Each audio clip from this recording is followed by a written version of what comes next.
দেখলে তো অতিরিক্ত লোভের ফল। নবীন ভাই বারণ করেছিল এতক্ষণ ধরে না ঝাঁপাতে, 5 মিনিটের বেশি না ঝাঁপাতে, কিন্তু তুমি শুনলে না।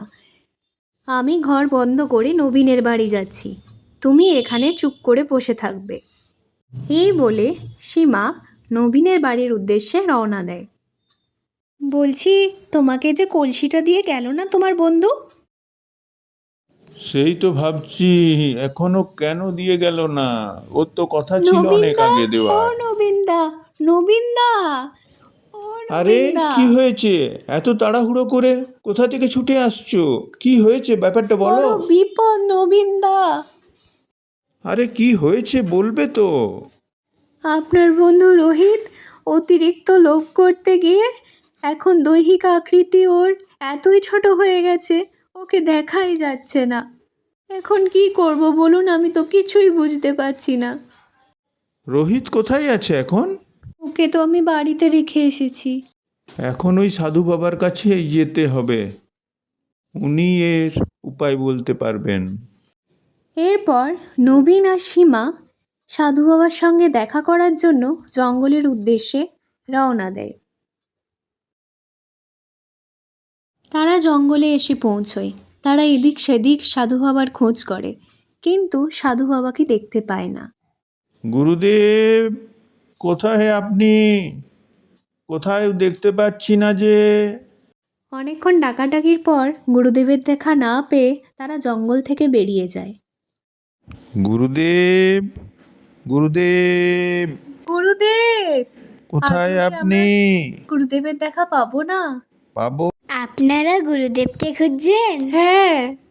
হ্যাঁ, কোথায় আছেন গুরুদেব বলতে পারবেন? হ্যাঁ, আমি বলতে পারবো। ওই যে দূরে পাহাড় দেখা যাচ্ছে, ওই পাহাড়ের ওপরে গুহাতে গুরুদেব রয়েছেন। এবার তাহলে এগোনো যাক। হ্যাঁ হ্যাঁ, চলুন চলুন। এরপর সীমা আর নবীন গুরুদেবের সঙ্গে সাক্ষাৎ করার জন্য বেরিয়ে পড়ল। রোহিত এত কেন লোভ করতে গেল? ও তো আপনার বন্ধু, আপনি তো বরাবরই চেনেন ওকে। ও তো বরাবরই লোভী।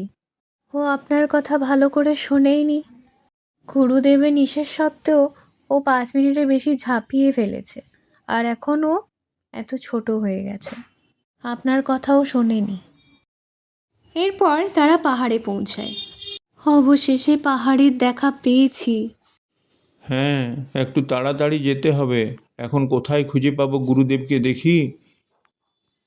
এরপর তারা আরও দ্রুত গতিতে হাঁটতে থাকে। আচ্ছা, যদি এখানেও গুরুদেবের সাথে দেখা না হয় আমাদের, তাহলে কি না হবে? না, এই রাস্তা ধরে এগোলে ঠিক গুরুদেবের দেখা পাবো, এটা আমার স্থির বিশ্বাস। নবীনদা, তাড়াতাড়ি চলো। এইভাবে নবীন আর সীমা খুব দ্রুত গতিতে পাহাড়ের ওপর হাঁটতে থাকে। পাহাড়ি রাস্তা বেয়ে উঠতে উঠতে তারা ক্লান্ত হয়ে পড়েছে। সাথে জলও নেই, খাবারও নেই, এবং সীমার অবস্থা খুবই খারাপ হয়ে পড়েছে। সে চলতেও পারছে না, কথাও বলতে পারছে না। আরে একটু বিশ্রামের খুবই দরকার, আর ভালো লাগছে না। আরে আরে, অপেক্ষা করতে হবে, এত দ্রুত যাওয়ার প্রয়োজন ও মা! নেই। বললাম আস্তে আস্তে চলতে, এই তো দেখো ফল। হ্যাঁ, ঠিক আছে। এখানের একটা পাথরে আঘাত পেয়ে পড়ে গিয়েছিলাম। এই জন্য তাড়াহুড়ো করা চলবে না। এরপর অবশেষে তারা গুহার সামনে এসে পৌঁছলো। সেখানে প্রবল হাওয়া বইছে। তারা গুরুদেবকে ডাকতে থাকে। গুরুদেব। গুরুদেব তৎক্ষণাৎই আবির্ভাব হলেন। কি হয়েছে বৎস, কি ব্যাপার? নবীন জানায় যে তার বন্ধু রোহিত তার কাছ থেকে সেই জাদুর কলসি নিয়ে অতিরিক্ত লোভ করে বারবার লাফিয়েছে এবং তার দৈহিক আকৃতি ছোট হয়ে পড়েছে। নবীন, আমি কিন্তু বারণ করেছিলাম, তোমাকে আমি আদর্শ ভেবে সেই কলসি দিয়েছিলাম, তুমি দিয়ে দিলে তার বন্ধুকে। এটা আমি ভাবতেও পারিনি। এর প্রতিকার একমাত্র আমার গুরুদেব পারবে। ক্ষমা করুন গুরুদেব। এই রাস্তায় তোমার এই বন্ধুর স্ত্রী, সে একাই যাবে। রাস্তা কিন্তু বিপদসংকুল, খুব সাবধানে যেতে হবে, প্রতি পদক্ষেপ সতর্ক থাকতে হবে। সেখানে এক পুরোহিত দেখা পাবে, তাকে ডাকবে, সেই তোমায় রাস্তা দেখাবে। এরপর সীমা একাই রওনা দেয়।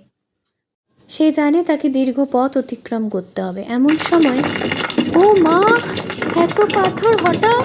সে মনে মনে গুরুদেবকে ডাকতে থাকে। জঙ্গলে আসা মাত্রই এক বিরাট ঈগল তার পথ আটকায়। এই পথ দিয়ে কোথায় যাবে? হে পক্ষীরাজ, আমাকে যেতে দিন। আমি কে অনেক তোমায় বিপদে বলেছে পড়েছি। এই রাস্তা দিয়ে আসতে? এই ক্ষমা করবেন জায়গায় কেউ পক্ষীরাজ, প্রবেশ করতে গুরুদেব পারে না। আমাকে এই রাস্তা দিয়ে যেতে বলেছেন। ঠিক আছে, গুরুদেব যখন বলেছেন তখন তুমি যেতে পারো। এই বলে সে বিশাল ঈগল সেই স্থান থেকে চলে যায়। গুরুদেব বলেছিলেন, আমার প্রতি পদক্ষেপেই বিপদ, আমাকে সতর্ক থাকতে হবে। কেউ আমাকে আরে, সাহায্য করো, কে ডাকছে কেউ আমাকে এখানে? সাহায্য করো, আমাকে এখান থেকে সীমা সাহায্য দেখতে করো। পেল ওখানে একটা ছোট্ট পরী বসে আছে। আমি তোমাকে এখনই সাহায্য করছি ছোট্ট পরী। ধন্যবাদ। তা তুমি এই ঘন জঙ্গলে কি করছো? সে এক বিশাল কাহিনী ছোট পরী, আমি বড্ড বিপদে পড়েছি। সীমা সে ছোট পরীকে সব কথা জানালো। আচ্ছা, আমি বুঝেছি। আমি সেই ছোট্ট পরী যেই তোমাকে সাহায্য করবে। এখন তুমি আমার সাথে চলো। ঠিক আছে ছোট্ট পরী। এরপর সীমা সেই ছোট পরীর সঙ্গে চলতে থাকে। সাবধানে দেখে দেখে চলো, এই জঙ্গল খুব ভয়ানক। আরে বাঘ! তুমি ভয় পেও না, তুমি গুরুদেবকে ডাকতে থাকো। কি ভয়ানক এই জঙ্গল! হে গুরুদেব, রক্ষে করো। পরী নেকড়ে! তুমি চিন্তা করো না, আমি দেখছি। তুমি আমাদের পথ ছাড়ো, নাহলে অন্য ফল হবে। এরপর নেকড়ে সেখান থেকে চলে যায়। এই জায়গাটা কি সুন্দর পরী! আমাদের কি বিপদ কেটে গেছে? হ্যাঁ, সব বিপদ এখন কেটে গেছে। এই তো সামনেই সরোবর। হঠাৎ সেখানে ঝিরিঝিরি বৃষ্টি শুরু হয়। এখানে তুমি সেই ফুল পাবে। এই সাদা ফুলটি তুমি তোলো। সীমা সেই সাদা ফুলগুলি তুলে নেয়। এরপর আমি কিন্তু যাব না, তোমাকে এই রাস্তা ধরে যেতে হবে, তাহলে মহর্ষির দেখা পাবে। জঙ্গলে মহর্ষি ধ্যানে মগ্ন ছিলেন। এমন সময় সীমা আসে। প্রণাম প্রভু, গুরুদেবের আদেশ অনুযায়ী আমি আপনার কাছে এসেছি। মহর্ষি সর্বজ্ঞাত, তিনি সব কিছুই জানেন। তিনি সীমাকে এক কমণ্ডলু দিলেন এবং বললেন যে, এই যে কমণ্ডলু দিচ্ছি, এতে এক বনৌষধি আছে। এই বনৌষধি তুমি সায়ান্নের পূর্বে তোমার বাড়িতে পৌঁছে তোমার স্বামীর মাথায় স্পর্শ করাবে এবং সাথে তার যাতে পুনরাবস্থায় ফিরে আসে তার জন্য তাকে লাফিয়ে যেতে হবে। আরেকটা কথা, তোমার কাছে যে কলসি আছে সেই জাদুর কলসি নবীনকে ফেরত দেবে এবং সমস্ত স্বর্ণ মুদ্রা গ্রামের উন্নয়নে কাজে লাগাবে। প্রণাম গুরুদেব, এখন তবে আজ্ঞা দেন আমাকে, আমি আসি। মহর্ষির আজ্ঞা পেয়ে সীমা দ্রুতগতিতে বাড়ির উদ্দেশ্যে রওনা দিল।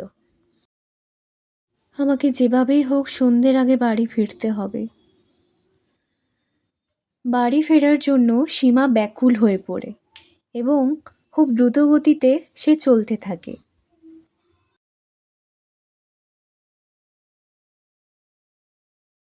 যাক, অবশেষে বাড়ির দিকে চলে এসেছি প্রায়। সীমা বাড়িতে এসে রোহিতের গায়ে সেই বনৌষধি ঠেকাতে থাকে এবং তাকে ঝাঁপাতে বলে। রোহিতও ঝাঁপাতে শুরু করে এবং আস্তে আস্তে সে পুনরবস্থায় ফিরে আসে। ভগবানের কৃপায় তুমি ঠিক হয়েছ। এর কিছুক্ষণ পরে রোহিত আর সীমা একসাথে নবীনের বাড়িতে আসে এবং নবীনকে সেই জাদুর কলসি রোহিত ফেরত দিয়ে দেয় আর বলে সে কোনোদিন আর লোভ করবে না।